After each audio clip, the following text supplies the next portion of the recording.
बिस्मिल्लाहिर्रहमानिर्रहीम। मार्फत की दुनिया के मुअज़्ज़ज़ दोस्तों, मैं हूँ सईदा शहजादी और आप तमाम देखने और सुनने वालों को अस्सलाम वालेकुम। दोस्तों, अगर हम इमाम महदी अलैहिस्सलाम के ज़हूर की बात करें तो इस बात में कोई शक नहीं कि इमाम महदी अलैहिस्सलाम का ज़हूर होगा, लेकिन यहाँ पर वो निशानियाँ आपको बताती हूँ जो हज़रत अली अलैहिस्सलाम ने अपने एक सहाबी को बताई थी। नाज़रीन गिरामी, एक शख्स के सवाल पर इमाम अली अलैहिस्सलाम ने फरमाया कि इमाम महदी अलैहिस्सलाम उस वक्त तक ज़हूर नहीं फरमाएंगे जब तक दुनिया की आंख फट ना जाए और आसमान पर सुरही जाहिर ना हो, और ये सुरही अर्श उठाने वाले फरिश्तों के आंसू होंगे जो अहले ज़मीन के लिए जारी होंगे। यहाँ तक कि ऐसे लोग भी पैदा होंगे जो तौफीकाते इलाही से दूर होंगे।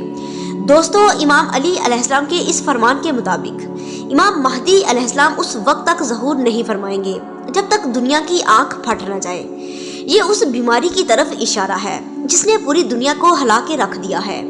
कौन नहीं जानता कि कोरोना वायरस ने इतनी तबाही मचाई है कि दुनिया चिल्ला उठी है, और अब ओमिक्रॉन यकीनन ये वही है जिसके बारे में इमाम अली अलैहिस्सलाम ने फरमाया था कि दुनिया की एक आंख फट जाएगी तो हमारा बेटा महदी ज़हूर फरमाएगा।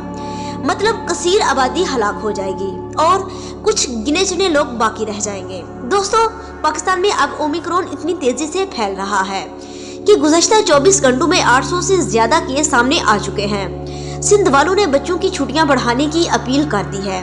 ये वही वायरस है जिसकी तरफ इमाम अली अलैहिस्सलाम ने आज से 1400 साल पहले इशारा किया था।